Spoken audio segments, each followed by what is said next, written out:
एक बिरहा हम गौले ही अध्यक्ष जी, अगर टाइम मिली तो जरूर आप सुनल जाई।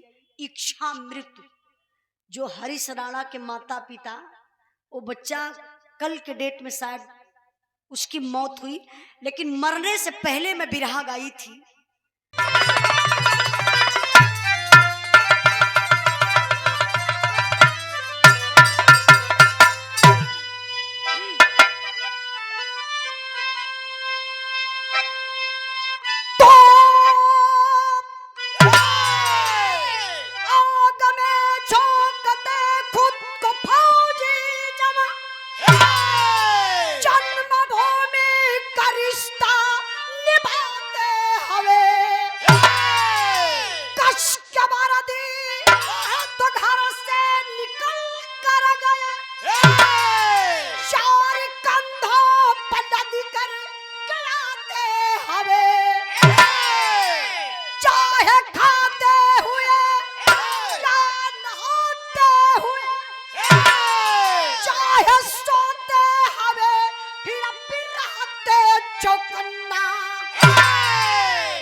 अभी एक पर्ची मिलल है, तो पर्ची पर हम देखली है कि हमारे तमाम भाई फौजी जवान है।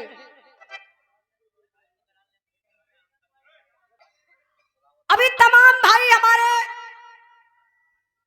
अरे चाचा कहा चाचा, अरे नशा हो उनके अच्छा लगत हुई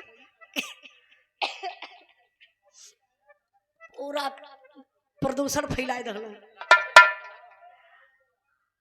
बिरहा पर ध्यान नहीं बाबू, हमारे फौजियों की जिंदगी क्या होती है, फौजी जवान क्या होते हैं।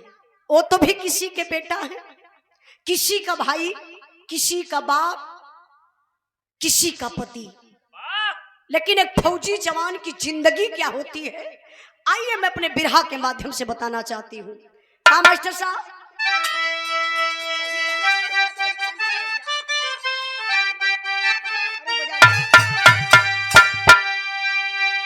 बहे खून मेरा चमन के लिए,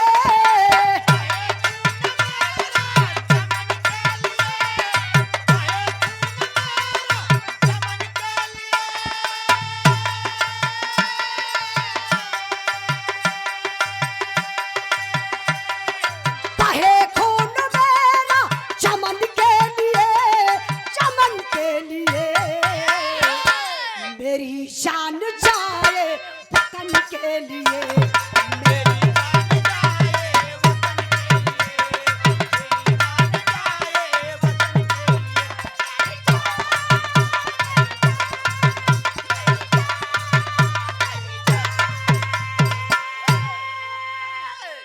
भाव पर आप लोग ध्यान दें बाबू, कहना है क्या,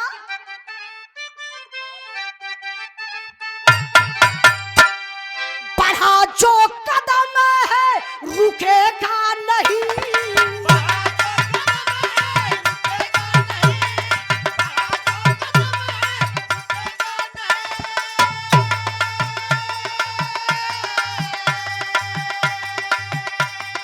बढ़ा जो कदम है रुकेगा नहीं, रुकेगा नहीं,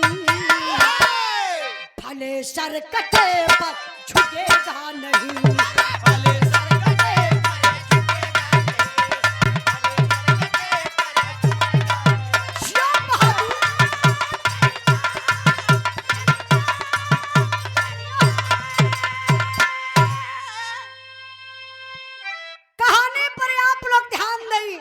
कहानी कहां से कैसे लिखल गई मास्टर साहब।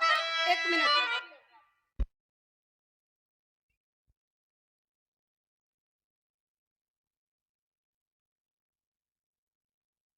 के नाम बता दे नहीं की जे भाई के जाए के बाद कहानी शुरू भइले से पहले चल जाई, जेके बैठ के सुने के बा ओके डिस्टर्ब आप लोग मत करी। बिरहा का मतलब ही बा। अब कहानी पर तनी आप लोग विचार करी। उत्तर प्रदेश जिला झांसी के रहने वाला एक व्यक्ति जिसका नाम बताया गया बाबू संपत। संपत के औरत का नाम बा रेखा। भगवान 3 गो औलाद दिले हुए, अभय, मृत्युंजय, संजय। 2 लड़कन का बियाह हो गल बा, अभय और मृत्युंजय का। संजय सबसे छोटा है। संजय का बियाह वही ना भैल। काहे? संजय तैयारी करत हुआ कि हम फौजी जवान बनबे, देश का रक्षा करूंगा। अब भर्ती देखे बदे जाए, संजय भर्ती ना हो पावे। नसीब देखा जहां वापस घरे चली आवे। धीरे धीरे समय बीतल। बूढ़ मतारी बाप एक दिन अपने बेटवा के बुलाए के समझावे लगल। कले करे संजय, तोर उम्र बीतत बा, हमान का बुढ़ाई अवत बा, अब केहू का जिंदगी का कोनो भरोसा ना बा। हम चाहत हिला कि तू अपन बियाह कर लेते, हमरे जियते तो तोरे मेहरारू के भी देख ले, तोरे बाल बच्चन के भी देख ले। हर मतारी बाप का ही सपना होला। माई बाप का बात मान के बाबू संजय अब शादी करे के राजी भइलन। अब संजय का शादी कैसे होत बा? कैसे? एक गीता नाम के लड़की से, सॉरी, एक आरती नाम के लड़की से संजय का शादी होत बा। शादी हो गई। अब शादी के 1 महीना बाद, एक कहल जाला नसीब, 1 महीना के बाद खुली भर्ती निकलल। अब गल हम फिर अपन तकदीर आजमावे बदे संजय वही जाए के लाइन में खड़ा भइले। बाबू नसीब साथ दौलत, फौजी जवान बन गईलन।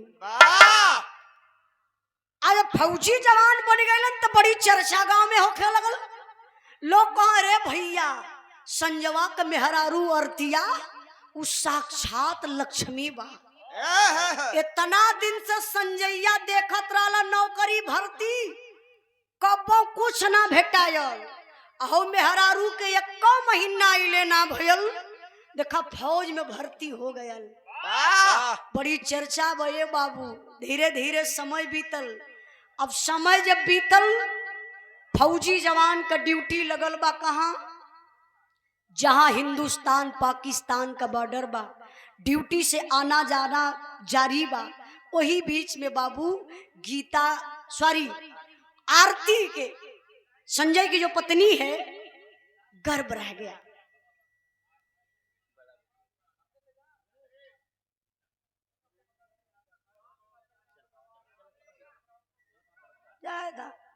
अपन अपन इच्छा है, भारत आजाद बा। केहू के मुंह केहू पकड़ के बैठ ना पाई। भगवान मुंह डाले वहां बोल ही बदे, बोल ला, बतिया ला। हाँ, 75 रुपया का कमाल हो। यही से ना, यही से आप लोगन के जे चाहला एक सीसी दे के बहकाए देला। जौने दिने आप लोग अपने में सुधार लिया लेबा। मेहरारू तो ठीक है, हमार बिरादरी ठीक ठाक है। बिरादरी का मतलब यादो मत समझ लिया। बिरादरी का मतलब नारी बिरादर बेचारी ठीक ही। अगर मेहरारू भी मर्दन के अपेक्षा दारू पिए शुरू कर दे तो केहू को घर बस ना पाई। लेकिन मर्द बिरादरी जवन हो लो, कहा कितना चाहिए वही नहीं कहना। मेहरारू लालची होली, मर्द के वही धैदा दारू ना तो 4 गो लाश भी रही तो के फानत नाघत पहुंचे और दारू के पास। हाँ, तो देखा क्षमा चाह 100 रुपए का पुरस्कार देके आप सम्मान कैलन। श्यामलाल चौहान बक्सा से, अच्छा भत्सार के धरती से, बहुत बहुत धन्यवाद, प्रणाम। आप लोग ठीक है। आप लोग मत सोच लिया कि उजाला सबके कहती है। कुछ मर्द ऐसा होना जो सीसी पर बिका जाला। अरे आपके ना बोल रही है। अच्छा पिया। चला ठीक बा, इकला हम रोज दारू पीला तो बढ़िया है, दारू मर्दने बदे बा।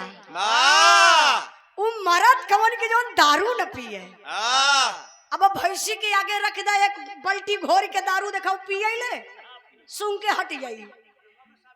हाँ, साहब लाल चौहान, श्याम नारायण चौहान, क्षमा चाह, 51 रुपए का पुरस्कार दे के सम्मान के भैया रोज दारू पिए ला, इनकर पीछा पकड़ ले रहा तो फायदा रही। अच्छा बिरहा कहाँ पहुंचल रही हमार, अब आप लोग बताइबा काहे हल्ला आप लोग करते हो तो हम ही खुल जिम्मेदारी हम ही निभाई। बिरहा कहाँ रही है? अरे वाह, एक बार जोरदार ताली बजा के आप स्वागत करी। देखिए हमें ही से खाली हर मर्द दारू ना पियल है। अच्छा कुछ लोग ब्रांडेड होले, ब्रांडेड का मतलब समझत हुआ इंग्लिश वाली। आई तनी बिरहा पर ध्यान दई, आप लोगों के बहुत बहुत धन्यवाद, बनी बड़े प्रेम से सुनत है। फौजी जवान छुट्टी लेके घरे आयल हुआ, 9वां महीना लगल बा, प्रसव का बेला बा। ए बाबू घरवा में एक बेटा पैदा भइल, आरती के सोहर गवात बा, मंगल गीत गवात बा, तबले सीमा से फोन आयल। फोन आयल हेम, एक मिनट, फौजी जवान का बुलावा आयल, संजय कुछ फौजियों की जरूरत है, सीमा पर चले आइए। फौजी जवान सारी खुशी दिल में छुपा के बाबू चलल हुआ। चललन कैसे, एक लाइन नहीं जा तर्ज लगल।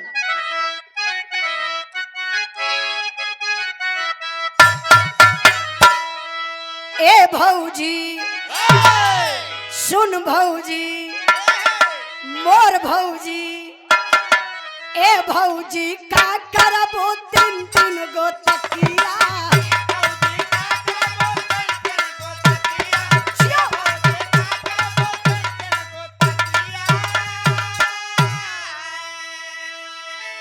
लगवा दे वरवा बतावा तनी बतिया, लगवा दे वरवा बतावा तनी बतिया। ए भौजी का करबो 3 गो तकिया। ए भौजी का करबो 3 गो तकिया। ए भौजी का करबो 3 गो तकिया। भाव पर ध्यान दई बाबू, फौजी जवान ड्यूटी पर चलत कैसे हुआ। राकेश, आप चेन्नई के धरती से राकेश चौहान बड़े भैया जी की तरफ से, अच्छा आपके बेटा हैं, बहुत बहुत धन्यवाद है। 50 रुपए का पुरस्कार, लेकिन कहना है क्या, चलती हल फौजी फौजी में झूम के,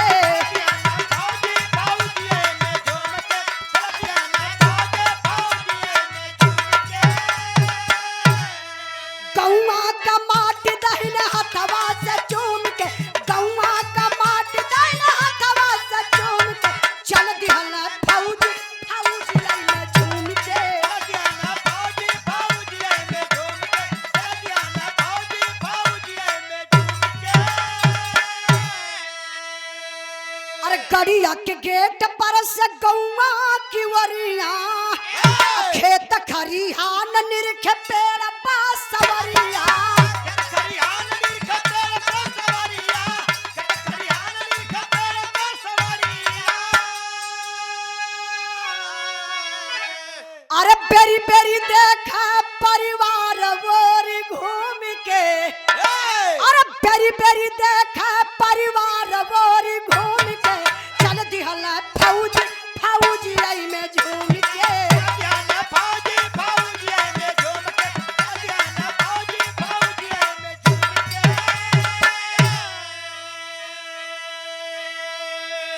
गौर करे बाबू, फौजी जवान अपन सारा सामान सूटकेस में रखलन, फौजी पोशाक पहिनलन, अब चल दहलन ड्यूटी पर।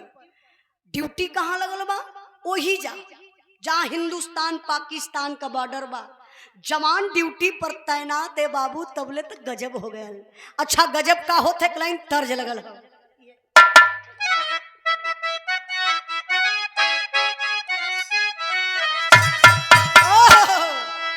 कहा जला कि बिरहा माने रामदेव और रामदेव माने बिरहा। बाहर बनारस का धरती, कहीं अगर केहू को जोड़ ना मिलल भैया तो सच्चाई बा कि बनारस का धरती ऐसन बा कि ओकर जोड़ बनारस के धरती पर रखल बा।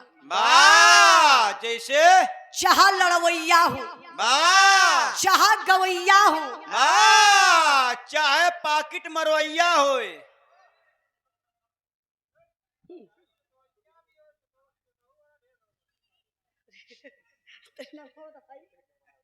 नमोदा बतौला का अच्छा राजेश प्रजापति, राजेश प्रजापति आपके तरफ से 100 रुपए का पुरस्कार, आपके चरणों में बहुत बहुत प्रणाम।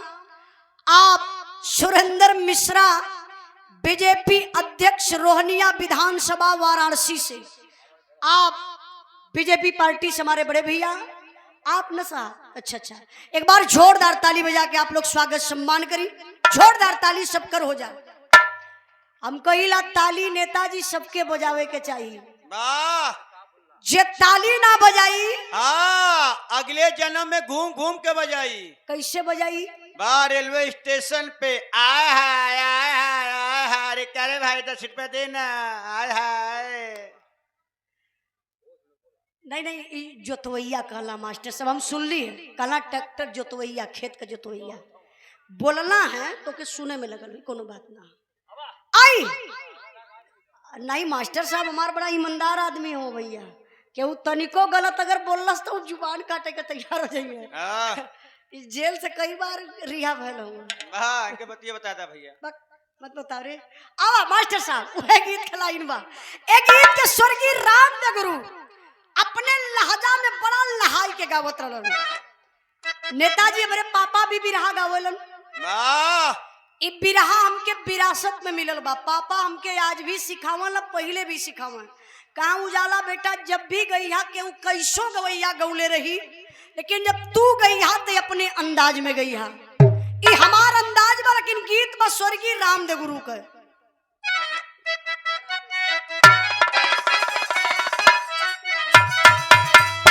गज भार का गुजारिया गजब कर हो,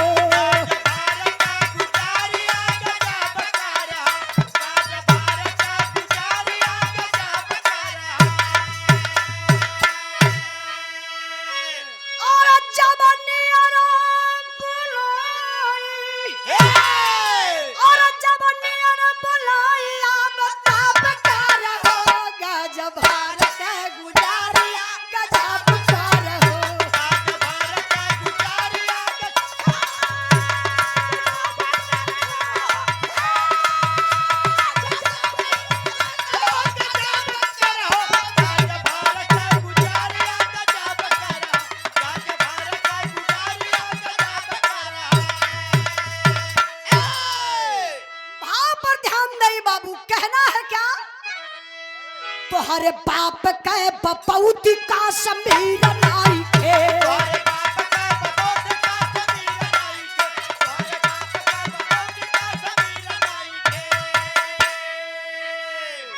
यार हिंदुस्तान कौन खाए वाला और खीर नहीं खे, और खीर नहीं खे हो तोहरे बाप के बपौती का समीर नाई के।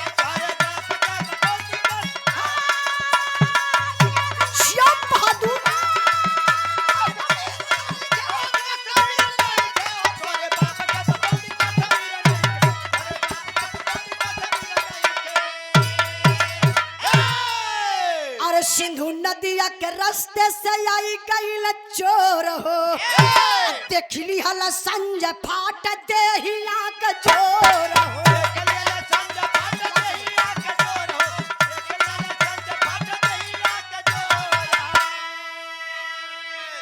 और जिया वो चाह मरबे, और जिया वो चाह मरबे, दिलवा में पीर नहीं खे, हो तोहरे बाप के बपौती का समीर नहीं खे।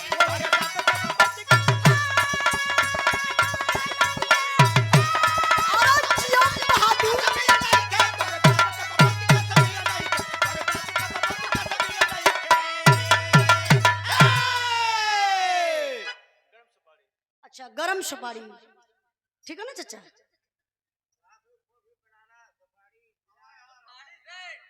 अच्छा, सुपारी से मड़ई, हाँ सुरती सुपारी वाला ना। अभी है हम पकड़ पौले हैं। हाँ हाँ, सुरती सुपारी वाली चाचा जी की तरफ से बहुत बहुत बढ़िया। नशा मुक्त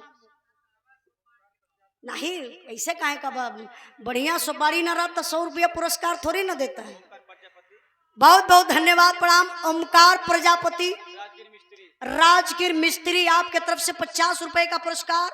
और पुनः दूसरा पुरस्कार आप सुरेंद्र मिश्रा, भाजपा अध्यक्ष रोहनिया विधानसभा वाराणसी, सतीश दुबे मंडल प्रभारी भाजपा रोहनिया वाराणसी से, आपके तरफ से 100 रुपए का पुरस्कार। आपके चरणों में बहुत बहुत प्रणाम, आशीर्वाद कचा रही। हमारे बदे सबसे बड़ा धन ही बा कि आप लोग बड़े प्रेम से बैठ के बिरहा सुनत बनी, दिल से धन्यवाद। और देखी लगातार पुरस्कार प्रमोद राजभर, आनंद राजभर, धर्मेंद्र राजभर, राजेश मास्टर, आदर्श दही लस्सी वाले, पप्पू राजभर, जंगली राजभर गायक, जीवत राजभर, अशोक चौहान, जियालाल आर्मी, रजिंदर आर्मी। वाह, ये गांव में फौजी ज्यादा भाई लोग हो। बहुत बहुत दिल से धन्यवाद। ये 200 रुपए का पुरस्कार देके सम्मान किए आप। तनी आई बिरहा पर आप लोग ध्यान दें। हिंदुस्तान का फौजी जवान, अच्छा, अवधेश चौहान बंगलौर से, आपके तरफ से कम होकर लगल का 70 रुपया का पुरस्कार। वाह, 5 रुपया कम है। आप बता, ये 5 रुपया दे दी है तो का होई? आप 75 कबैले। अरे हाँ, हम समझ गए। मोची का निगाह जूता पर। अब बैग एक लेके चलन, और बैगवा में 2-3 टे धैले रहना। एक दिन मारल गलन के 4-6 तमाचा पियले खातिर, तब से दही दूध पिए शुरू कैले। नहीं, आप किनारे, आप महान हैं। बिरहावा पर ध्यान दें। अब संजय अपने ड्यूटी पर तैनात। अब येदा बारी ड्यूटी कहाँ लगल? सिंधु नदी, जो हिंदुस्तान पाकिस्तान का बंटवारा करती है। फौजी जवान और सिंधु नदी पर तैनात हुए। तब तक बाबू कुछ आतंकवादी पापी पाकिस्तानी हमारे हिंदुस्तान में घुसपैठ करना चाहते थे। पर हिंदुस्तान का फौजी जवान उठा लिया हाथ में हथियार, कदम ही आगे बढ़ाता है। तो होता है क्या मास्टर साहब?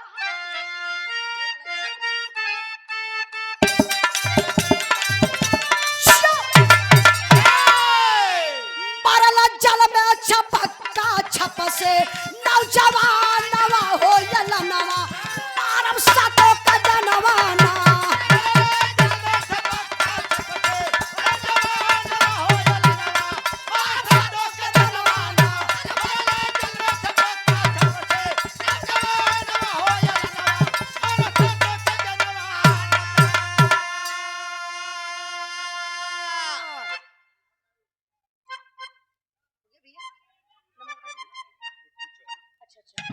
हमारे बड़े भैया गुड्डू चौहान, आपके तरफ से बिरहा के वीर स्वभाव पर सुंदर पुष्पहार और 200 रुपए का पुरस्कार देके आप सम्मान किए। आपके चरणों में बहुत बहुत प्रणाम, आशीर्वाद कचा रही। तनी बिरहा पर ध्यान दई बाबू। हिंदुस्तान का फौजी जवान सीमा पर तैनात, 7 आतंकवादी हिंदुस्तान में घुसपैठ करना चाहते थे। पारे हिंदुस्तान का फौजी जवान निशाना साध लिया संजय। कदम आगे बढ़ाता है, तब तक बाबू संजय गोली बरसावे शुरू कैलन। तर तर तर तर तर तर तर तर तर तर तर तर तर। ई का करत हुआ? अरे सारे के मुंह आए देत भैया, अगर आप लोग पंचायतीय करवा सामान घरे निकल चली, आप लोग कई लोग ठीक रही, हिसाब किताब कर लो, ओकरे बाद फिर ठीक है ना। अगर इच्छा हो तो कह लो, तब हमान चली घरे अपन छोड़ छाड़ के।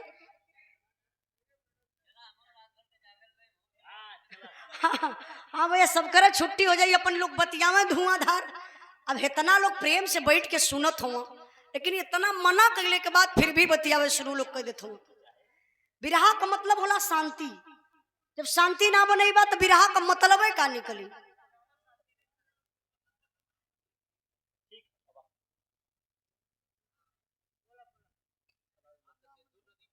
हाँ चाचा, आप तो समझत हो। अब हिंदुस्तान का फौजी जवान गोली चलावे शुरू कइलन। 5 आतंकवादियों को बाबू संजय मौत के घाट उतार देता है। लेकिन कहां से कैसे मेरे बाबू दुश्मनों की सनसनाती हुई गोली आई और संजय के कंधे में लग जाती है। वे झुक जाते हैं, वे झुक जाते हैं, फिर भी उनका जुर्म निरंतर जारी है। उनके 10-10 फौजियों पर हमारे हिंद का एक फौजी भारी है। हिंद का फौजी संजय का अता पता कुछ न पाए हैं। सिंधु नदी में कई जगह जाल डाल छनवाए हैं। शहीद घोषित हुआ जवान बिन डेठ बॉडी का दाह हुआ। 10 लाख रुपया मिला, आरती का जीवन तबाह हुआ। चौथ मौत में बदल गई, चौथ मौत में बदल गई। अब सपने सारे सपने हैं। आरती के ससुर संपत बोले जो सबसे ज्यादा अपने हैं। विचार करे बाबू, यही से हमारे बिरहा करोड़स में आ गई। देखिए, सम्मान किए, लगातार पुरस्कार देकर के हमारे बड़े भैया आप सुरेंद्र मिश्रा, भाजपा अध्यक्ष रोहनिया, सतीश दुबे मंडल प्रभारी भाजपा नेता बड़े भैया जी की तरफ से लगातार पुरस्कार 100 रुपए का पुरस्कार। बहुत बहुत दिल से धन्यवाद, प्रणाम।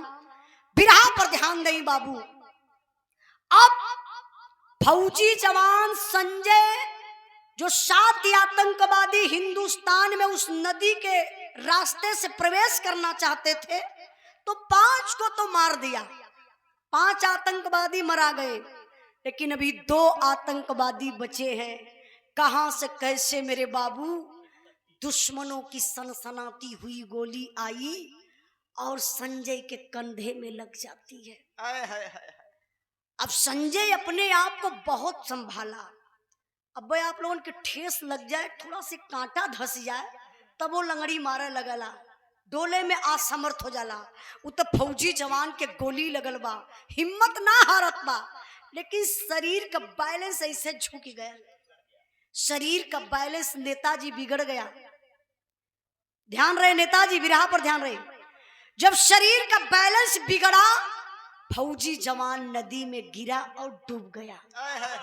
लगातार कई दिन भारतीय सेना जगह जगह जाल डाल करके खोजते रहे, लेकिन संजय का पता नहीं चला। अब सरकार हार मान करके शहीद घोषित कर देती है कि संजय शहीद हो गया। अब डेड बॉडी तो मिली नहीं। संजय के घर पर सिर्फ एक संदेशा जाता है कि आपका बेटा संजय शहीद हो गया। ए बाबू, जेकरे घरे खाली मुअले का संदेशा जाई, ओकरे माई बाबू पर का बीती हो। लगे कि पहाड़ टूट के छाती पर गिर गयल। माई बाबू भाई बहन सब लोग रोवत रोवत परेशान बा, लेकिन दुनिया का रीत रिवाज बा, लोग नाम लेकर के संजय का अंतिम संस्कार कर दहलन। जब अंतिम संस्कार संजय के हो गयल, 13 बीतल, 13 के बीतला के बाद 10 लाख रुपया, 10 लाख रुपया एक चेक मिलता है।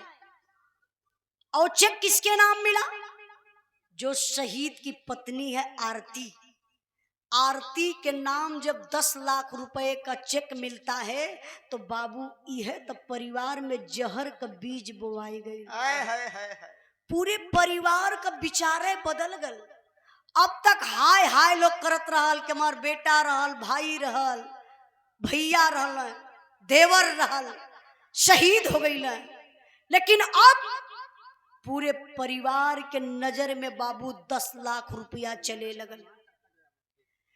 10 लाख रुपया कैसे हम ले लई, कैसे अपने कब्जा में हो जा।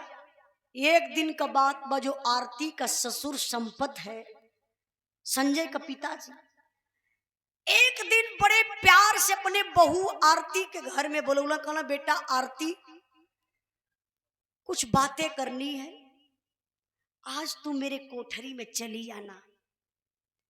बेचारी विधवा बा, लाचार बा, लेकिन आज्ञाकारी बहू बा। ससुर का बात मान के आरती अपने ससुर के कोठरी में जाती है। और ये संपत क्या करता है, अंदर से सिटकिनी लगा दे हलस। अंदर से सिटकिनी लगाए के बाबू आरती का ससुर करत का बा, यही जैकलाइन तर्ज लगल मास्टर साहब। आप इंदल चौहान ट्रैक्टर ड्राइवर बड़े भैया जी की तरफ से 51 रुपए का पुरस्कार, बहुत बहुत धन्यवाद। उहे गीत बा जो उन्हें गीत के स्वर्गीय रामदेव गुरु अपने जवानी के आलम में गावत रहलन। कैसे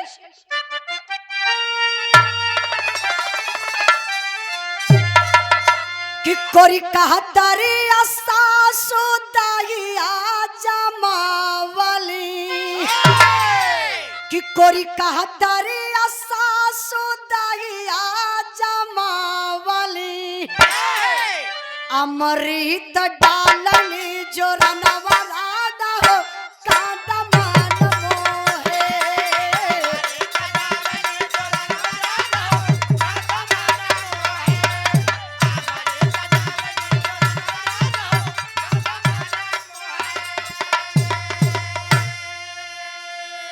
देखा गौले का अपन अपन लहजा और अंदाज होला।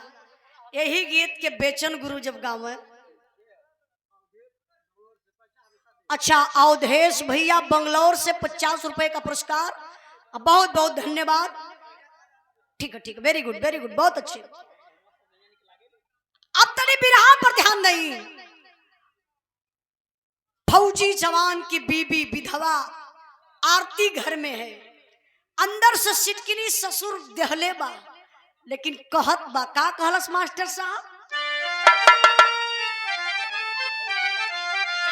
अरे देहलस फौजिया जे मौतिया का की मोतिया, अरे देहलस फौजिया जे मौतिया के की मोतिया, रुपयाई हो जाई जहरवा बेटी हो घरवा मुजरी हमार।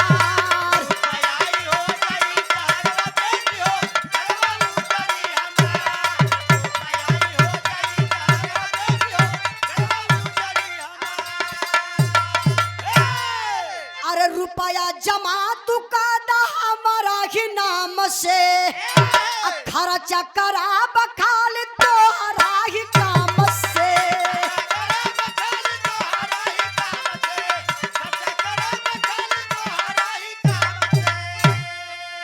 आपस में कैली है झगड़ावा बेटी हो, आभ मेरे तुंजय दुलार। भाव पर सम्मान किए आप 10वीं मेट ग्राम बरंगा जिला चंदौली के धरती से बिरहा चाड़क रहे बीरस के। अब बहुत बहुत धन्यवाद। तनी साफ लिखिए तो पढ़े में आसानी रही। 50 रुपए का पुरस्कार देके सम्मान किलन। गुड्डू ठेकेदार ग्राम बत्सार के धरती से 200 रुपए का पुरस्कार देके सम्मान किए, बहुत बहुत धन्यवाद। तनी भाव पर ध्यान दें। आरती का ससुर है कलन की बेटा आरती मेरा बेटा था संजय।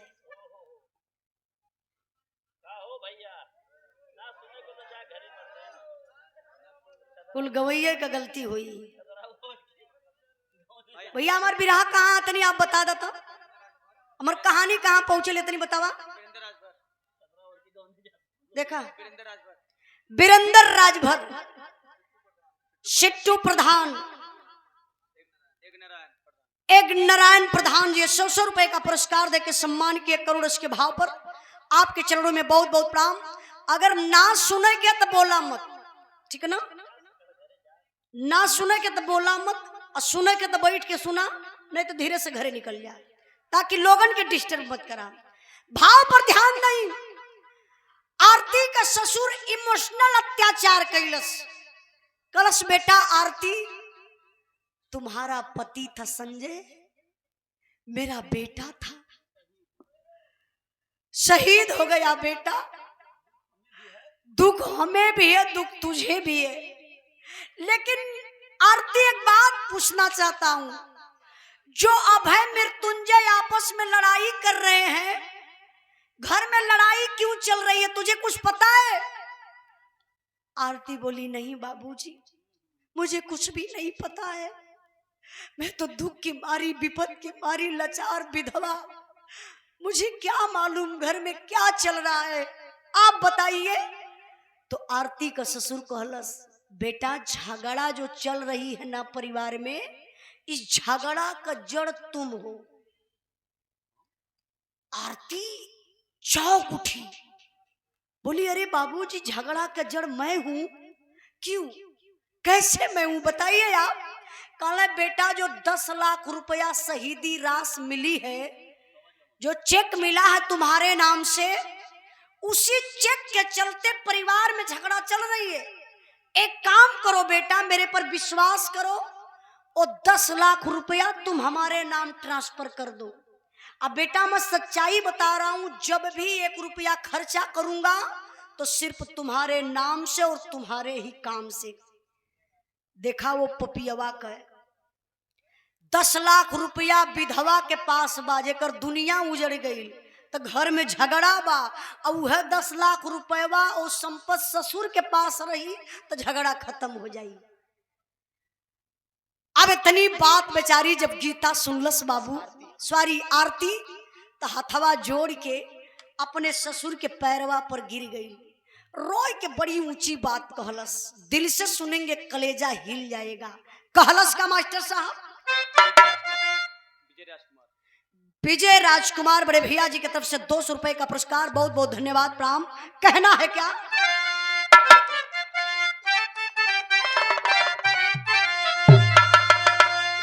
अरे मोरे राम, रुपया तो हके लौका बाबूजी, जियत लाश हो गई पोता और पतोहिया, पतोहिया, पतोहिया। रुपया तो हके लौका बाबूजी, जियत लाश हो गई पोता और पतोहिया। हाथ जोड़ के कहलस आरती, अरे बाबूजी मैं तो मर चुकी हूं, मैं एक जिंदा लाश बनकर के जी रही हूं, सिर्फ अपने बेटा के लिए जी रही हूं। नहीं तो आपको पता है एक विधवा की जिंदगी बड़ी पहाड़ होती है, जीने का मन नहीं करता है, बस मजबूरी में जी रही हूं। आपको 10 लाख रुपया दिखाई दे रहा है, और पैसा क्या है, कितना दिन तक चलेगा, उस पैसे से मेरी पूरी जिंदगी नहीं बीत सकती। इतनी बतिया बाबू सुनलस जब वो पपियवा आरती का ससुर संपतवा, समझ गलो ये तो आरती खेला खेल रही है, पैसा नहीं देगी। अब गुस्सा में लाल, शरीर से तर तर करे पसीना चुअत हो, ऐसे पसीनवा पोछत आयल दुआरे चारपाई पर बैठल।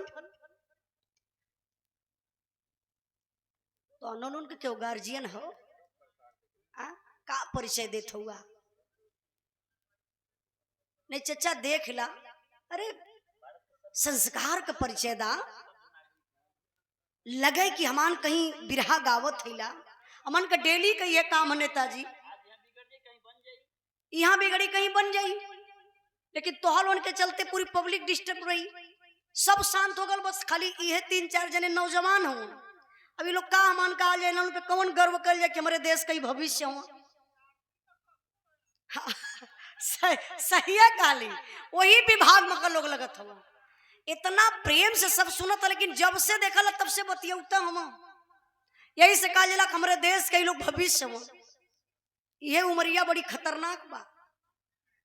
कुछ कहब ना भाई लोग हुआ, कुछ कह दे तो मिर्चा मत भभाए लगे, ए लिए ना बोलब। हाँ हाँ भाई हम ना, संकेत बहुत बड़ा है। अगर संकेत कदली समझदार रही है, अब शांत रही है। सही काली नेताजी। अच्छा ध्यान दई। हाँ अब यह अपन परिचय अच्छा डाला, लोहेड़न से लम्बे रह जाला, वही में रहबा गेहूं के साथे घुनो पिसाला। अब हम खुद समझ लेब कि वहां के बा वो तरीके का। अच्छा बिरहा पर ध्यान दई, छोड़ी कुल बात। अब आरती का ससुर संपत अइले दुआरे, वही चारपाई पर बैठ के अपन ऐसे पसीना पोंछत, आवाज लगल कले बूढ़ा तनी एक लोटा पानी लेके आवा। तो बुढ़िया जब घरवा में से पनिया लेके आई लोटवा में, तो बुढ़ऊ का शरीरिया कांपत देखलस, शरीर में पसीना देखलस, तो लगल घबराए, हर बार टोवे लगल। बुढ़िया कलस बुढ़ऊ ठीक ठाक हुआ ना, तबीयत ठीक बाना, कैसा तोरे पसीना चुअत बा। बुढ़वा कलस देख रे बुढ़िया हम तो ठीक हैला, लेकिन आज हमार दिमाग ठीक ना हो। बुढ़िया कलस का भल बुढ़ऊ हमारे जियते तो हार दिमाग ठीक ना, का भल बतावा। बुढ़वा कलस करे बुढ़िया, अरे अरतिया का बात करत हैला रे, आज घरवा में ओके लेके गईली है, और वो 10 लाख रुपएवा का चर्चा कैली कि हमारे नाम ट्रांसफर कर दे। अब वो हम खेला खिलावे लगल, हमार बात सुने के तैयार है ना बा। अब इतनी बात जब बुढ़िया सुनलस तो पतो का शिकायत है नेताजी। आज के जमाना में सब सास का बात तो ना करवे, लेकिन कुछ ऐसा सास है 100% में 70% सास ऐसा होली जो हेतना से पतो का बात पहिए तो हेतनी लंबी बना दी है। अब बिटिया का हेतनी बात अगर पा जाई है तो घोट के ऐसा पी जाई है, बुझाई कि गुंग बहिरी उनके कुछ पता ही ना चली। अब बुढ़िया पतो का बात बा यही में साध ले, तब बुढ़िया बनाउटी लगल रोवे, बुढ़ऊ का रमाऊ हो रमाऊ, ललऊ के खैला हो रमाऊ, तोहाऊ के जल्दी खाई हो रमाऊ। बुढ़िया जब रोवे शुरू कैलस तो बुढ़वा कला से बुढ़िया सुन सुन, तेरा किस्म का मुंह मत बनाओ। करे अरतिया, अरतिया हमके खाई रे। सुन हमार बात, अरतिया के पूरा परिवार मिल के यही जब खायल जाई के उ टोला परोसा के पता न चल पाई। विचार बदल गया उस परिवार का, बाबू मारने के चक्कर में पड़ गए। मौत मंगला से ना ही मिलेले। एक बिरहा हम गौले ही अध्यक्ष जी, अगर टाइम मिली तो जरूर आप सुनल जाई। इच्छा मृत्यु, जो हरीश राणा के माता पिता, वो बच्चा कल के डेट में शायद उसकी मौत हुई, लेकिन मरने से पहले मैं बिरहा गाई थी। आप लोग जरूर सुनिएगा हमारे ही चैनल पर, उजाला यादव ऑफिशियल पर। इसलिए मैं बता रही हूं कि मारने का तरीका भी होता है। अब देखिए वो बुढ़वा कैलस का कालस की आज के दिन से अरतिया का खाना पानी बंद, ओके खाना उतने दिहल जाई कि खाली वो जिंदगी जी सके, न जिए न मरे। अब वही बीच में अगर मर जाई तो हमान कर लह जाई। बात ही हुई कि प्राकृतिक मौत हो गई, अमान के जेले में भी ना जाए के पड़ी। अब जिए भर के बाबू परिवार में भोजन मिलत बयारती के। अब कौ दिन बेचारी भोजन पावे थोड़ा से, तब फिर कभू भोजनों ना पावे, कैसे जी। आरती की तबीयत खराब हो गई। और जब आरती का तबीयत खराब भइल तो छोटा बच्चा जो माँ का स्तन पीता था वो भी बेचारा बीमार पड़ गया। जब बच्चा बीमार पड़ गया तो एक माई का हिम्मत देखा। आज तक अपने कदम के बहरे बेचारी ना रखले रहल, सारा दुख झेल रहलस, लेकिन एक माँ होने का फर्ज निभाती है। अपने बच्चे को लेकर के बाबू हॉस्पिटल चली जाती है। डॉक्टर साहब उस बच्चे की हालात देखते हैं तो डांटना शुरू कर देते हैं। किसका बच्चा है, कहाँ है वो? इस बच्चे को 2-4 दिन पहले मर जाना चाहिए था। इस हालात में कौन लेकर के हॉस्पिटल में आया है? गीता के लोग बोले उलन बाबू, जब गीता हॉस्पिटल में आरती गईली बाबू, आरती हथवा जोड़ के डॉक्टर साहब के पैरवा पे गिर गई। काली साहब हमारा बच्चा है साहब, मैं विधवा हूं, एक फौजी जवान की बीबी हूं साहब, मेरी विपत सुनेंगे आपका कलेजा फट जाएगा साहब।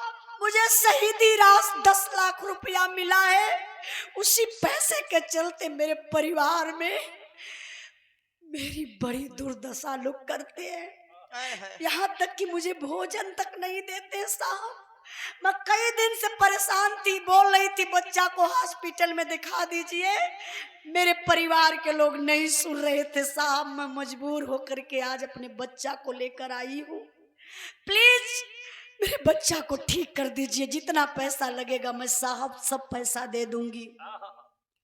डॉक्टर साहब जब ये सुनते हैं कि एक विधवा की पत्नी है, लाचार है, ओ हाँ सॉरी, एक शहीद की पत्नी है, विधवा है, लाचार है, तो मदद तो करना जरूरी है। बोले बहना तुम टेंशन मत लो, मैं भगवान के भरोसे हूँ, इस बच्चे को छोड़ दो, मैं इलाज शुरू करता हूँ। बाबू डॉक्टर साहब बच्चा का इलाज शुरू कैलन। उस बच्चे को डेंगू बुखार पकड़ लिया था। कभी भी अगर आप लोगों के भी डेंगू बुखार पकड़ ले बाबू, तो आप लोग हल्के में मत लिया। डेंगू बुखार में होता है क्या, प्लेटलेट घटना शुरू कर देता है। जब वो प्लेटलेट घट जाता है तो घटता जाता, उठने में बड़ा मुश्किल हो जाता है। जो बड़े भाग्यशाली लोग होते हैं वही लोग बच पाते हैं। लेकिन डॉक्टर साहब जब इलाज शुरू किए तो दवा और बीमारी से भेंट हो गई, आराम होने लगा, बच्चा को आराम हो गया। बस 5 से 10 मिनट और बैठी हैं दवाई के, हम बुझत बनी कि जाएगा होई तो, लेकिन 5 मिनट सुन के तब जाइए पूरा। अब ध्यान दे बाबू, अब उस बच्चा को आराम हो गया तो डॉक्टर साहब बोले कि आरती आपका बेटा स्वस्थ हो गया है, आप अपने बच्चा को घर ले जा सकती हैं, लेकिन 30,000 जो दवा का खर्च है वो मुझे दे दो, बाकी खर्चा मैं सह लूंगा। बेचारी कहाँ पाई 30,000, विधवा लाचार बा, चेक कभी भजा नहीं है, लेकिन हिम्मत रखती है बाबू। आप लोग जैसन आम इंसान के पास जाकर के भीख मांगती है, उधार पैसा 30,000 रुपया जुटा लेती है आरती। और जब ले करके बाबू हॉस्पिटल चलती है तो यही जा देखा उ पपियवा आरती का ससुर संपत जवन बा, सारा लोकेशन अपने मुट्ठी में रखले रहल। 1 लाख रुपया में 4 गो बदमाश खोजले रहल आरती के मारे बदे। आरती आज 30,000 रुपया लेकर के इसी रास्ते से जाएगी हॉस्पिटल, अपने बच्चा को लेकर के वो घर वापस आ जाएगी। अब 1 लाख रुपया में जो 4 बदमाश खोजले बा, अब वो चारों बदमाश वही नहरी के पुलिया पर इंतजार करत हुआ। आरती आएगी इसी रास्ते से जाएगी, तो रोड में तमाम लोग अवध जात हुआ। लेकिन जब आरती जा रही थी, एक बदमाश को शक हुआ, भाई देख मुझे लग रहा है कि आरती है, क्योंकि ये देख मांग में सिंदूर नहीं पहनी है, सफेद साड़ी में है और बड़ी घबराई हुई लग रही है।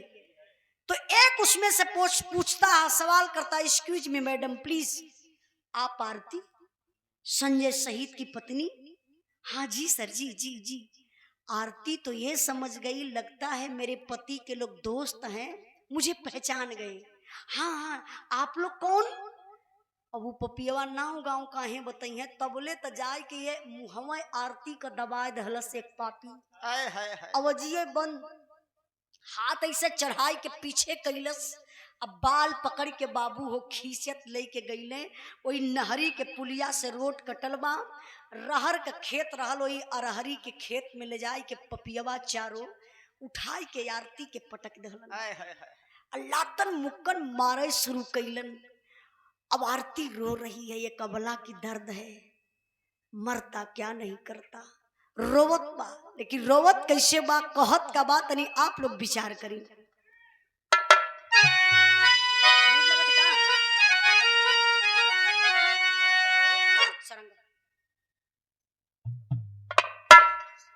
चला कोनो बात नहीं करे बाबू, बेचारी रो रही है। भैया आप लोग कौन है, क्यों मुझे मार रहे हैं, मत मारिए प्लीज भैया, मुझे मत मारिए। अरे मैं एक अबला हूँ, शहीद की पत्नी हूँ, मेरा बच्चा हॉस्पिटल में है, मैं मर जाऊंगी ना, मेरे बच्चे को लोग, परिवार के लोग देखने तक नहीं जाएंगे, मेरा बच्चा तड़प तड़प के हॉस्पिटल में मर जाएगा, भैया मत मारिए। फिर भी वो समझ गई बेचारी कि लगता है जो मेरे पास 30,000 रुपया है, इसी पैसे के चलते लोग मुझे मार रहे हैं। 30,000 रुपया निकाल करके बाबू आरती वो तीनों चारों पपियवन के हाथे में रख दलस। 30,000 तो प्लस हो गया, फिर भी वो पापी मारते हैं। लेकिन बताया जाता है मारने वाले से बचाने वाली की बाह लंबी हुआ करती है बाबू। उसी रास्ते से फौजी जवान जा रहा था। संयोग देखिए, नेताजी वो छुट्टी पर घर आया था, अब वो जा रहा है, लेकिन आरती के रोने चिल्लाने की आवाज फौजी जवान के कान तक गई। रुक गया, इधर उधर देख रहा है, यार कहां से आवाज, किसकी आवाज है, कोई अबला है, कोई लाचार है, किसी को मदद की जरूरत है। झुक करके अरहर के खेत में देखलस फौजी जवान, एक औरत पर 4 पापी भेड़ियों जैसे जुटे हैं। 12 फौजी जवान कंधे पर बैग था, निकाल कर फेंक दिया। दौड़ गया फौजी जवान, आरती के पास जाकर के खड़ा होता है। तब बोले चारों पपियवा, नया नया बदमाश ना, चारों 4 दिशा में भइलन। तब बोले फौजी जवान जाय के एक पापी के पकड़लस, यह गला गर्दन पकड़ के खींचत लई के बाबू आयल वही आरती के सामने उठाई के पटक दहलस, पटक के मरलस 4 तमाचा। कहलस अरे साला, तू एक महिला का मदद नहीं कर सकता तो तुझे मारने का अधिकार कौन दिया है, क्यों मार रहे हो। अब लगल उड़े हाथ जोड़ ललस कलस है, भैया हमके मारा मत, एकदम साफ साफ बता दे भैया, हम काहे अमान चारों जने मारत रही, जल्दी बताओ। कलश साहब इनकर नाम आरती बा, शहीद संजय का पत्नी है।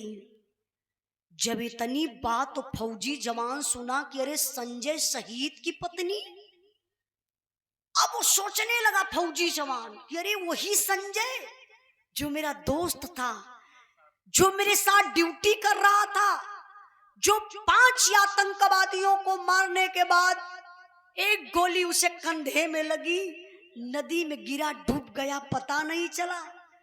उसी की पत्नी है, संजय की पत्नी। बस सोचता है, कुछ कहता नहीं है। फिर सवाल किया, बोल मैं ये जानना चाहता हूं कि तुम लोग क्यों मार रहे थे। कलश साहब पूरी बतिया तो सुनबा। जब इनकर पति शहीद भइलन तो इनके 10 लाख रुपया शहीदी राश मिलल। अब वही 10 लाख रुपया के चक्कर में इनकर ससुर संपत्ति पड़ गईलन।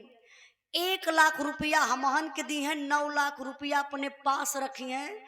जब आरती के बेटा के मार दिहल जाई तो 1 लाख रुपया पावल जाई सरकार। इतनी बात जब वो देवेंद्र फौजी सुना, बाबू समझ गया कि वो यहाँ तो पैसे की बात है।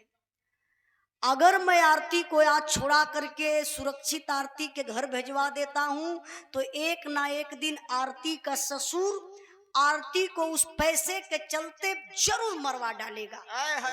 दिमाग लगाया फौजी जवान, बोला सुन मेरे भाई, मैं भी इसी विभाग से हूं, मैं भी जान मारने का काम करता हूं, उन तीनों को बुला लो।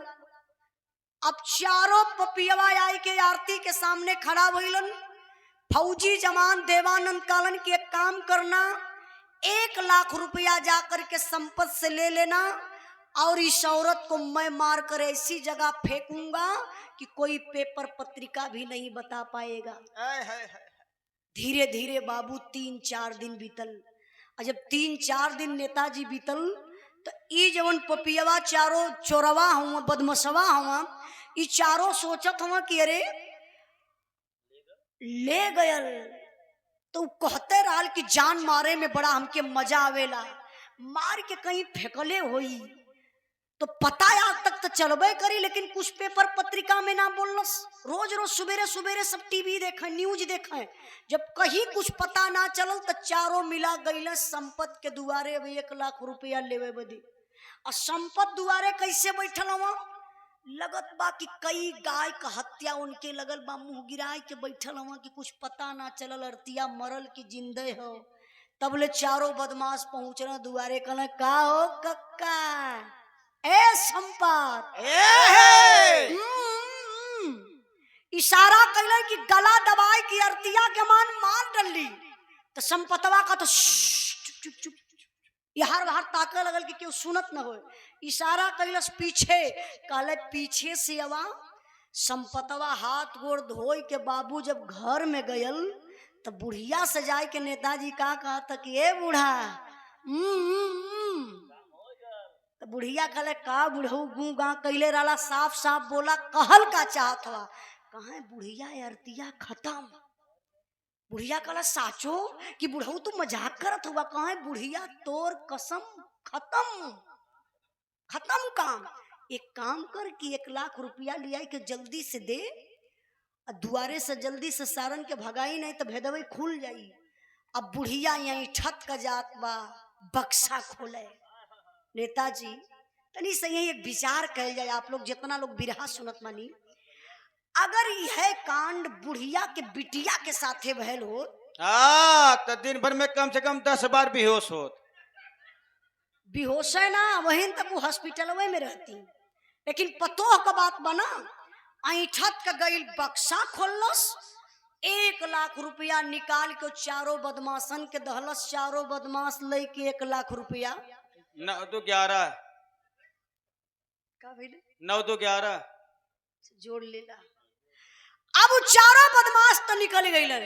बुढ़वा बड़ा खुश भयल, चैन का नींद लेते है। बूढ़ा काम हो गया, 10 लाख हमारे नए ट्रांसफर हो जाई। लेकिन ये बतिया आप लोग यही छोड़ दा, तनी से आप लोग दिमकवा वहां ले चला जहां फौजी जवान के गोलियां लगल बा, जहां नदिया में डूबल बा संजय, वहां का होता मास्टर साहब।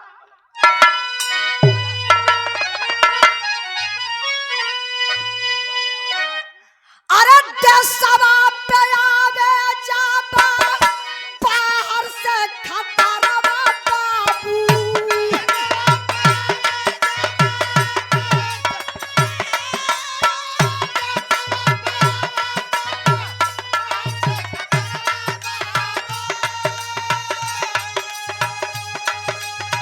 फौजी ने संभाला हाथ लिया बेदान।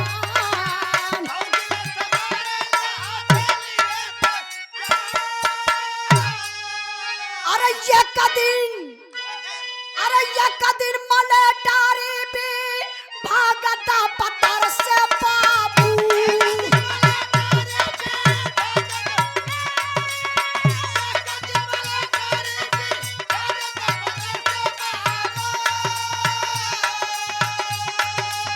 गायक मल्लाह देने लगा है बयान,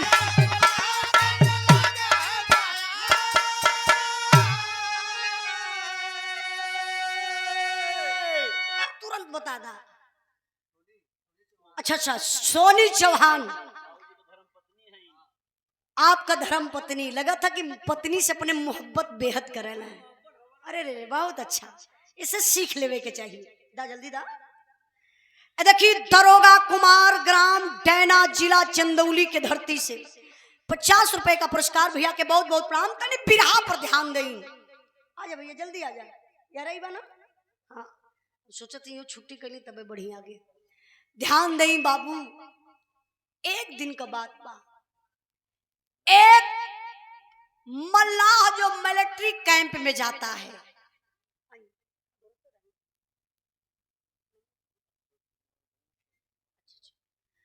अशोक कुमार गौड़ कमेटी की तरफ से, बड़े भैया जी की तरफ से सुंदर पुष्पहार, शानदार एक बनारसी साफा और 100 रुपए का पुरस्कार देके सम्मान के लिए भैया के बहुत बहुत प्रणाम। तनी बिरहा पर ध्यान दें बाबू। अब मिलिट्री कैंप में एक मल्लाह जाता है, बोला जैन सर। हाँ जैन जैन कौन हो तुम? साहब मैं जात का मल्लाह हूं, जो सिंधु नदी है वहां एक छोटी सी हमारी झोपड़ी है, साहब मैं मछली मारने का काम करता हूं, आपके पास मदद के लिए आया हूं साहब।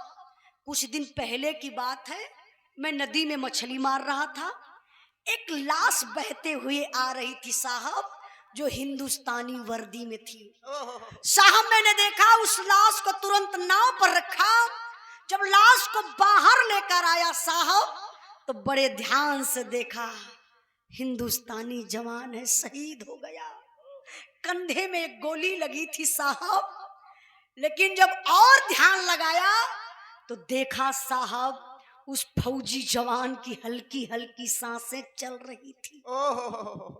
साहब मैंने देरी नहीं किया, ले जाकर के हॉस्पिटल में भर्ती करवा दिया। उस फौजी जवान को आराम हो गया है, वो अपने परिवार से मिलना चाहता है, इसीलिए तो आया हूं साहब कि आप चलिए, जो पैसा रुपया लगेगा आप लोग लगा करके उस फौजी जवान के परिवार से मिलवा दीजिए, क्योंकि मेरे पास पैसा इतना नहीं है कि मैं हॉस्पिटल से निकलवा करके उसके परिवार से मिलवा सकूं, मैं गरीब आदमी हूं। ए बाबू, इतनी बात जब फौजी जवान सुनते हैं तो जाते हैं हॉस्पिटल में, देखते हैं संजय को, आवाज हो जाते हैं, अरे भाई संजय तू तो शहीद हो गया था, तू जीवित कैसे मिला? संजय अपनी बात को बताता है, बाबू तबले मीडिया वाले पहुंच गई। अब मीडिया वाले बार बार यह बतिया पूछे, संजय आप शहीद हो गए थे, आप जिंदा मिल गए, कैसे जीवित मिले, कैसा लग रहा है, कुछ तो अपने अंदर की फीलिंग बताइए। अब संजय तो अपन बतिया बतौते हुआ बाबू, अभी न्यूज पर पूरा दिखावत बा कि जो संजय शहीद हुआ था वो कल सैनिक सम्मान के साथ उसके घर ले जा करके उसके परिवार से मुलाकात करवाया जाएगा। टीबिया पूरा हिंदुस्तान देखत रहल, औ है टीबिया, हाँ संपतो सरवा देखत रहल, भला ही न देखिला नहीं। उहे टीबिया जब संपत देखलो तो बुढ़िया के फिर बोलौले, कहले ए बूढ़ा यहाँ एवा हई देखा टीबिया पे। बुढ़िया कहला का ये बुढ़ऊ, गंदा गंदा फोटो देखला हो, काई टीबी टबक्का कैले रहला, का यहाँ एवा बूढ़ा तनी देखा नजरिया से। बुढ़िया अलमारी से चश्मा उतार के पोंछ के जब लगौलस तो देखत के टीबिया पे कहला, कहो या भाई कबाऊ, ही तो हमरे संजय मतिन का लगत बा। देखा बुढ़िया का नखरा कितनी चालाकी हो, कुछ मेहरारू ऐसा होली नेताजी, तुरंत उनके आंस बह जाई। अच्छा बुढ़वा डांटे लगल, कहा चिन्हत गाहू अपन संजैया संजैया। देखा केहू को कुछ बिगड़ले ना रहली, घर में कुल खुशियां तयवत है। पहली खुशी बेटवा जिंदा बा, आई हमरे घरे फिर वापस। दूसर की खुशी आरतिया मर गई, देखा बहू मर गई, खुशी बा। का तीसर की खुशी 10 लाख हमारे नाम ट्रांसफर हो गई हुई। चौथ की खुशी जब बेटवा कब की ब्याह करब न हो पतो आई दोनों जने के निम्मन काम चली।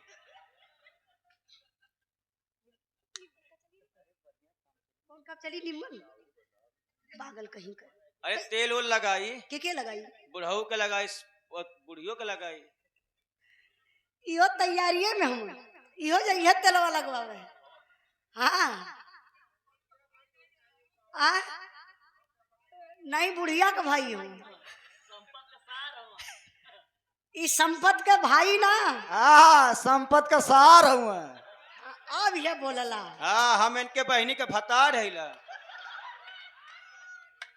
हाँ लड़ाई करे, अरे भैया आज हम कंट्रोल रख लेला, दबले हिला, नहीं तो ठीकाधारी इनका मुंह देखा। अच्छा रमपत कौन आती? अच्छा सब संपत्ति के परिवार से हो। देखी बिरहा हास रस नहीं बा, जब हास रस के आवा लोग तो हास रस गाय के हंसा दिहल जाई, लेकिन बिरहा सीरियस बा, तनी भाव पर ध्यान देई। अब बुढ़िया के समझावत बा के बूढ़ा चिंता मत करा, सब खुशी घर में आवत बा, लेकिन तबले बाबू कल हुआ। और जब कल भयल सैनिक सम्मान के साथ जब संजय घरे अइलन, ऐसे मंच लगल बा, संजय वही मंचवा पे बैठल हवन। तब ले फिर मीडिया वाले पहुंचलन। आप लोग जैसन जनता भी जुट गई, काहे लोग कहाँ आज तक जे शहीद भयल वो जिंदा मिलल नहीं। तनी देखल जा का बतिया सही है का कि संजय जीवित मिल गए। मीडिया वाले पहुंचले, सवाल पे सवाल करते हो, संजय अपनी फीलिंग बताइए, आप शहीद हो गए थे, आप जिंदा मिल गए, आपके मम्मी पापा मिले, गांव पूरा मिला, समाज मिला, कुछ तो बताइए। संजय का बतावा ये बाबू? संजय का नजरिया खाली हर बार ऐसे ताक है। तो अच्छा पब्लिक ना समझत बा कि संजय का नजर खोजत का बा, तब ले संजय का माई समझ ही गई। बुढ़िया दौड़ के गई, संजय के सुहरावे लगल, कहे बेटा हम बुझत थैला अखिया तोहर का खोजत के ललऊ, जेके तोहार अखिया खोजत बन हीरा, ओकर अखिया तोहके खोजलस ना लाल 1 लाख रुपये तो पौलस, अरे सॉरी 10 लाख रुपये तो पौलस, तेरहिया तो बिताई के करे बदवा कहाँ चली गई, कौने मर्दे के साथे फरार हो गई, आज तक कुछ पता ना चलल।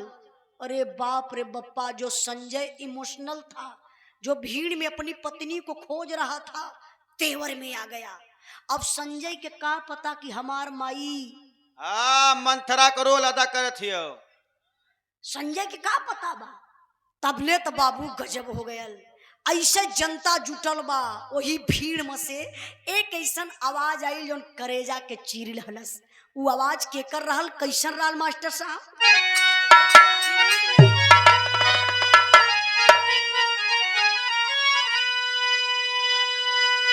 अरे सैया सारा कट गइल समय कलही, हमारे मांग का सनुरवाज अतबाया बही।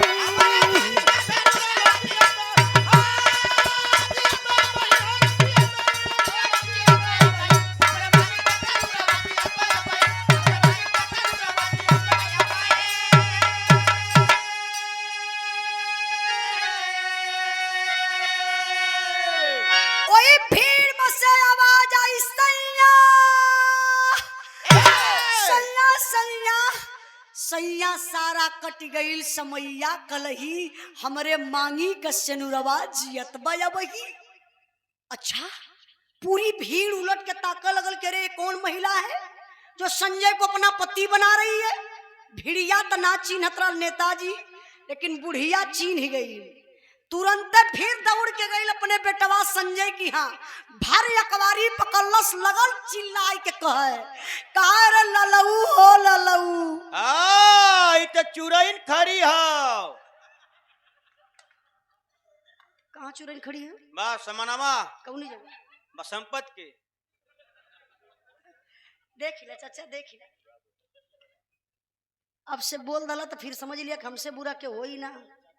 हाँ होश में बैठी है पागल कहीं का।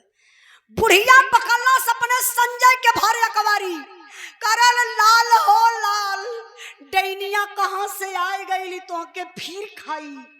और हर बाबू संपत देखना कहना अरे सरवा को सब 1 लाख रुपये वो ले गई आरतिया के जियत पहुंचा दहल।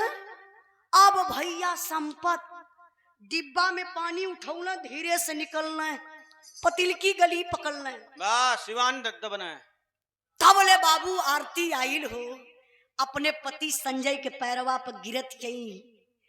तब ले संजय खींच कर मारा एक तमाचा, बोला दुष्ट नारी, यही होता है नारी का काम। मैं शहीद हुआ था ना कि मेरा परिवार शहीद हुआ था। मैं देश का रक्षा कर सकता हूं, तू मेरे परिवार का रक्षा नहीं कर पाई। 10 लाख रुपया क्या मिला? तू तेरे ही के बाद किसी पराये पुरुष के साथ में चली गई। जब ऐसे ही खिचलस लात मारे के बाबू, तब ले वही भीड़ में से एक आवाज और आई, संजय, तुझे झंडे तिरंगे की कसम, तुझे धरती माँ की कसम, अगर आरती को एक तमाचा छुआ तो मुझे पहचान रहा है मैं कौन हूं? तब बोले संजय दौड़ के पहुंचल वही भीड़ में, जाके गले से गले मिले लगल। अच्छा, वो रहल के भीड़िया में वही देवानंद फौजी बोला, अरे भाई तू आरती को मार रहा है रे? वो चोट आरती को नहीं, मुझे लग रहा है। आरती मेरे धर्म की बहन है। संजय कहले, यार तू क्या मजाक कर रहा भाई? अरे देवेंद्र, ये नारी है, नारी के नाम पर कलंक है। मेरे परिवार के साथ नहीं रह पाई, 10 लाख रुपया मिला इसको, किसी पराये पुरुष के साथ में चली गई। देवानंद बोला, भाई चुप, जुबान को तू बंद कर ले। आरती को मैं ले गया था, अपने धर्म की बहन बनाकर अपने घर सुरक्षित रखा था। अगर सारी जानकारी तुझे चाहिए ना, बुलाइए अपने पिताजी को। अब भैया संपत खोजाए लगल, और तो नदारत पता ही न चलते कहाँ गल बस संपत। खोजत खोजत 4 लड़का पहुंचल वही अरहरी के खेते ओरी। तो वह रहरी का पेड़ पकड़ के संपतवा 75 वाली मार के एकदम फेट, इहे तो खरीद के दे रहे। कह दिले कि बोल मत, बहुत गुस्सा लगा था करे पे, पागल कहीं कर। अब रहरी का पेड़ पकड़ के संपत ऐसे माई दुर्गा के मनावत हुआ कि भेद खुले न पावे। तबले चारों लड़का निहुर के देखला, कहला देखा, कहला कक्का यहाँ का करत हुआ? चला घरवा चेक बटत हो, ले ला। चला घरवा। संपतवा समझ ही गए, ओ भेद तो लगा था खुली। अब पेट पकड़ के बैठा ला, तबले चारों लड़का पकड़ के टंगला, अल्लाह के जबरी आई कोई संजय के सामने खड़ा कर दलन। अब वो देवानंद फौजी सवाल कहला, पिताजी आप एक बात बताइए, 1 लाख रुपया किसको दिए थे आरती और आरती के बेटा को मारने के लिए? तब इनके बेहोशी घेरे लगल संपत के। कहा, बाबू तू के हुआ, हम चिन्हत ना हिला। देवानंद कहला कि तू चिन्हबो मत करा चच्चा, चिन्ह के ना बा, खाली ई बतावा 1 लाख रुपया के दहले रहा अपने बहू के मारे बदे? अभी काहे के बताई अपने जुबान से। तबले फौजी देवानंद वो चारों बदमाशों से संपर्क बना कर रखा था बाबू। चरहुन के जब बुला ला, जब चारों आय के बदमाश सारी बात बतौल, तब संजय के विश्वास भलो मेरी पत्नी गलत नहीं है। पैसे के चलते मेरे माता पिता मेरे परिवार के साथ ऐसा किए। देखा, हर वक्त पतोहिए गलत ना होले नेताजी, सास ससुर भी गलत होला। अब विश्वास हुआ संजय को। संजय हाथ जोड़ने कहने, पिताजी कलम माई तो हम के रुपया से प्यार बना, सब लेला, धन दौलत रुपया पैसा कुल लेला। आज बड़ा दर्द होत बा, जा थैला अपने बीबी बच्चा के लेके वापस ड्यूटी पर। अब कभी जिंदगी में परिवार में मुंह दिखावे ना आई। जैसे ही अपने बीबी बच्चा के लेके 4 कदम आगे बढ़ौले बाबू, तब ले आरती पीछे मुड़ के देखलस अपने सास ससुर के। तक जैसे ना लोग कहला कि काठ मार दलस, रोवैयो ना आई, ऐसे हथवा मीच के सास ससुर खाली रोवत हुआ। तब आरती एगो बड़ी ऊंची बात कहलस। ये बात के अगर दिल से सुनेंगे तो कलेजा फट जाएगा बाबू। का कहलस, हवा कर जदार अम्मा बाबू क्या एहसान के, हम क्या छोड़ा सैया, हम तो जन्मल हाई आन के।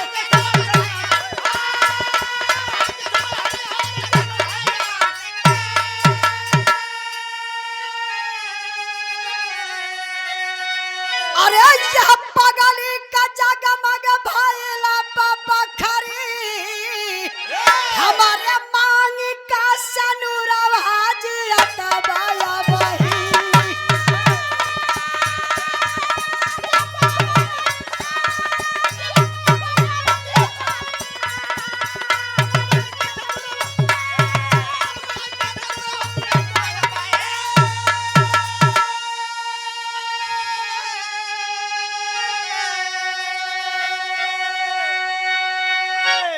मिनट ये बात समझी।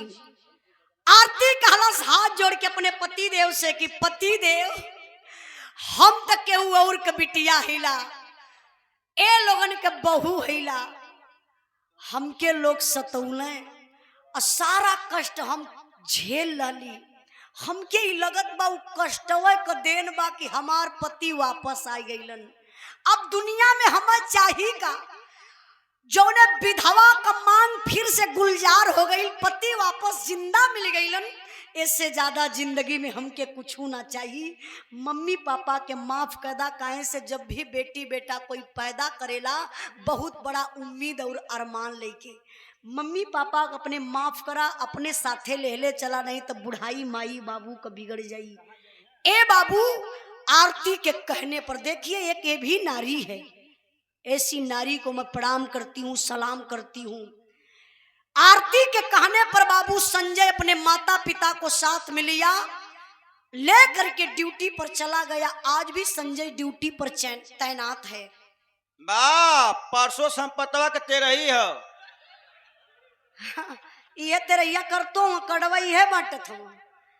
तो बाबू हमारे बिरहा गौले का मतलब है कि दुनिया में रुपया पैसा बहुत कुछ है, लेकिन सब कुछ नहीं है। हमारे फौजी भाइयों का भी दिल होता है। फौजी भाइयों के साथ सौतेला व्यवहार आप लोग प्लीज मत करिएगा। मैं यही हाथ जोड़ करके आप लोगों से निवेदन करना चाहती हूँ। इसी भाव पर सम्मान किए बड़े भैया नंदलाल यादव भत्सार के धरती से 100 रुपए का कुछ गावे बजावे में अगर गलती भइल हुई तो आप लोग क्षमा करी हैं। आई कहना बा मास्टर साहब,